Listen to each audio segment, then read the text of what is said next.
What I'm going to talk about is choosing a fancy rabbit for 4-H or for your fair.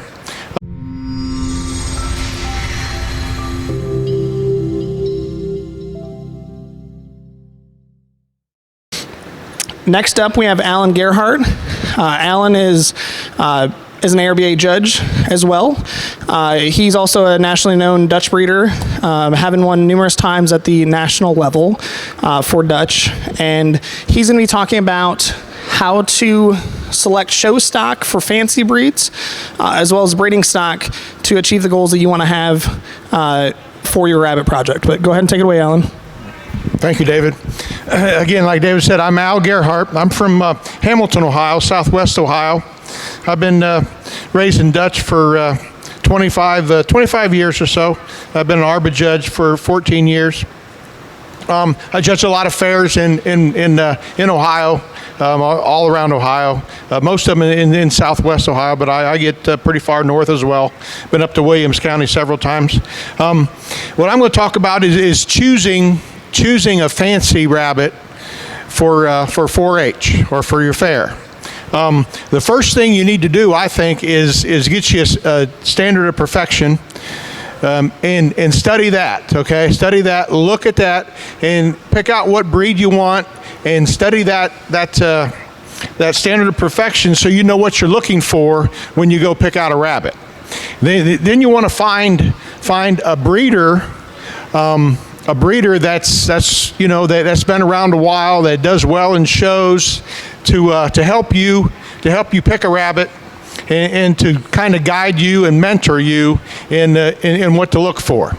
Some of the most popular breeds I see at judging fairs, I'm talking about fancy rabbits, are the mini lops, the Holland lops, Netherland dwarf, Mini Rex. Mini Rex is pretty popular. I do see a fair number of Dutch and lion heads as well. But when it comes to fancy breeds, there's two body types that you need to know about. One is a compact body type, and that's what you have here at the Dutch. You want to make sure you pose it with the front legs right underneath the eyes, and those back legs kind of square underneath those hips. So that's the compact Dutch. The compact breed. Mini Rex are judged that way. Mini Lops are judged that way. But what about dwarfs? Netherland dwarfs? How are they? What's their body type? Yes. High head mount, high head mount. So you have to learn how to pose them, and they're judged up there, so they're very lightly on their toes with that high head mount. Also, lion heads have a high head mount. So you have to know what you're looking for. That's why you want to study the guide, a standard of perfection. So when you go to look at your breeds that you're going to pick out, you got to know what it's supposed to look like. If you don't have a clue what it looks like, you really don't know if you're getting a good rabbit or a bad rabbit. You're kind of trusting somebody else's word. And you kind of will need some guidance too from your parents or from other breeders, but you need the basic knowledge. The standard of perfection, each rabbit has its own written standard based on 100 points. Usually body type is the most important. Even on Dutch, 17 points is on body type. There's a lot of points on markings, but body type is still the single most important factor. And especially when you get into Mini Rex. Mini Rex, you're going to have 35 points on the body. Then you include the head and ear, there's another 10 points. So it's 45 points on body type, 35 points on fur. So you have to know what you're looking for. And then people say, well, I took that rabbit as a junior at a fair last year and I won best of breed. So the second year they take that same rabbit back to the fair and they get second place. Well, probably why?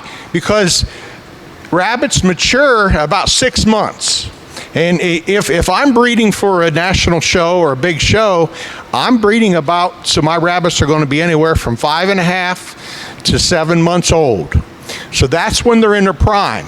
So it's really a good idea, if you can, to take to take a younger rabbit to the fair if you want to win your best of breed or best in show, because that's when they are at their peak.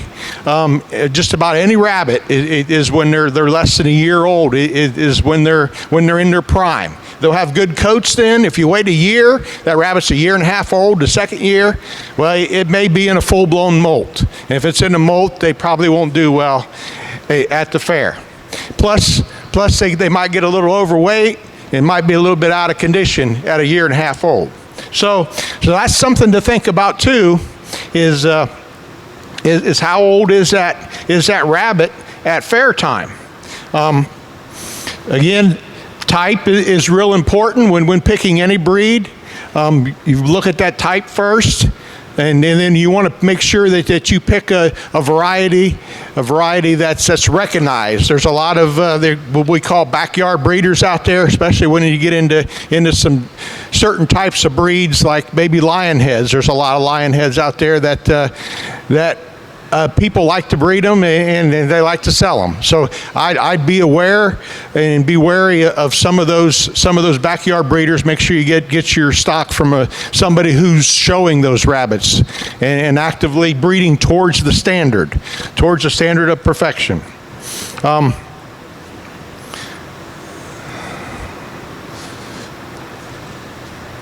A couple other things I wanted to discuss is when you buy a rabbit, you want to check it over to make sure that it doesn't have any major disqualifications, just like you would in your showmanship. I don't know if you can hear me or not, but you want to turn the rabbit over. You want to check his teeth. You want to check the teeth. Make sure it has that overbite and the teeth aren't budding. You want to make sure it has the 5 toenails in the front, 4 toenails in the back. Of course, you check to make sure if it's a buck, it has both testicles and no broken tail, no wry tail, screw tail. Look at the eye color. Make sure the eye color is proper for the variety you have, which this is a black Dutch, so they'd have brown eyes. And a lot of Dutch have freckles, so you want to make sure that there's no freckles in the nostrils or on the lips or anything like that. And you want to make sure there's no spots in the eyes and in proper color.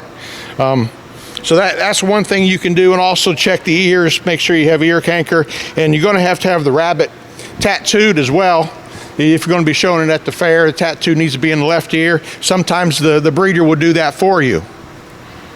So any questions on choosing a fancy rabbit for the fair? I got a comment. Okay. So notice how he was going through and doing all the showmanship steps, right? To identify the quality of the animal and make sure the rabbit was healthy, but we're using those showmanship skills later on as we're breeders as well. It's not just something fun that we do at the fair. Like every time that we're buying rabbits, we're doing that every single time. Every time we judge rabbits at the show, we got to check for those disqualifications as well.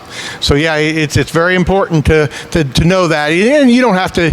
Once you get it down, you don't have to explain everything, but you're looking to make sure that it has what it's supposed to have, and there's no major disqualifications or no major faults in that rabbit. So that's a good point, David. What questions are there? Any other questions about choosing a fancy breed for fair?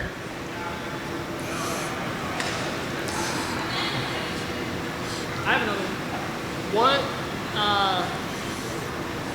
If you were really excited about wanting to find a breed that's not at your fair, how would you find it? What do you think? How would you find? Well, I would go to a big show like this. I mean, there's all kinds of different breeds here. So you could go to the mini convention. You could go to the national convention, the ARBA convention, which is going to be in Indianapolis this year. Every breed's going to be represented there. And you also want to be a member, probably look into being a member or look into being in the National Specialty Club. Like I'm a member of the American Dutch Rabbit Club, and most of the time, if you become a member, they give you a guidebook. A lot of breeds give you guidebooks, and there's a lot of information in those guidebooks. You get a hold of the president of the national club or your state club, and they can help you a great deal in guiding you towards breeders or towards the right people to pick that breed that you want to show at the fair. So yeah, there's a lot of good information in the national, the national clubs as well as the state clubs, and I would fully recommend that you become a member. The youth memberships are usually aren't very much. Some of them is less than $10 for a year, and you get a lot. You get a lot for your money.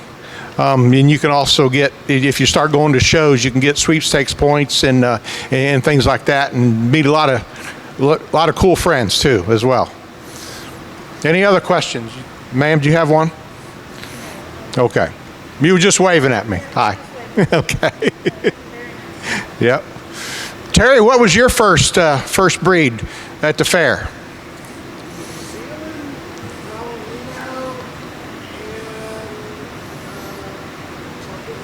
Chocolate Havana. So there's a fancy breed, Havanas, and I didn't mention those. Those are very, very good breeds to start off with. Yep, a lot of different colors to choose from. They're slick rabbit. They're medium-sized rabbit. Yeah, they do very well. I would think a good Havana in a prime coat could easily win best in show with good type.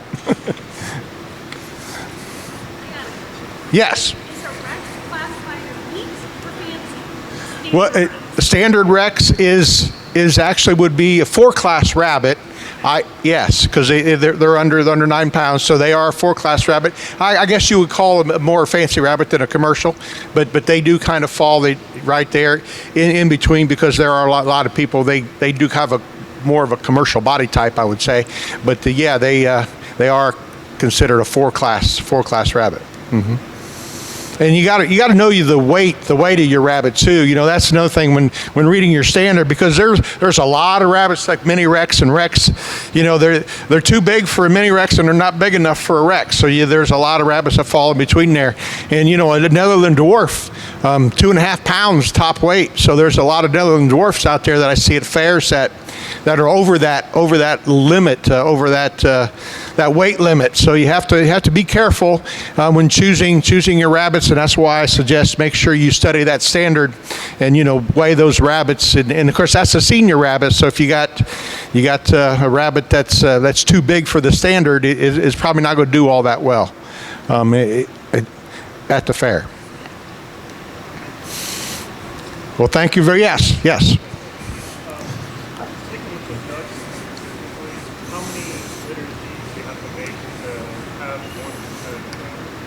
Well, yeah, Dutch breed, you do have a lot of mismarked babies in the litter.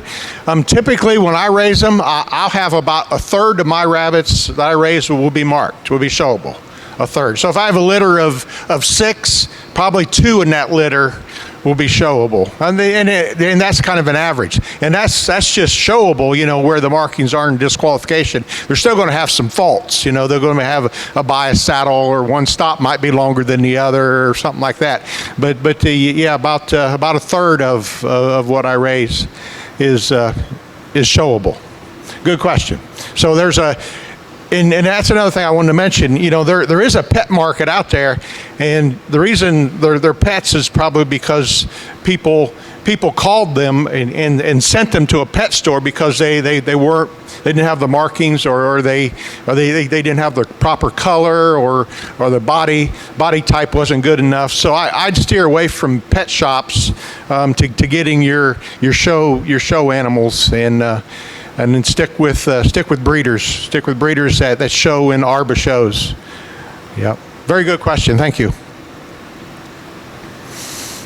Thanks a lot, David, for having me. Yep. Appreciate it. Thank you so much, Al.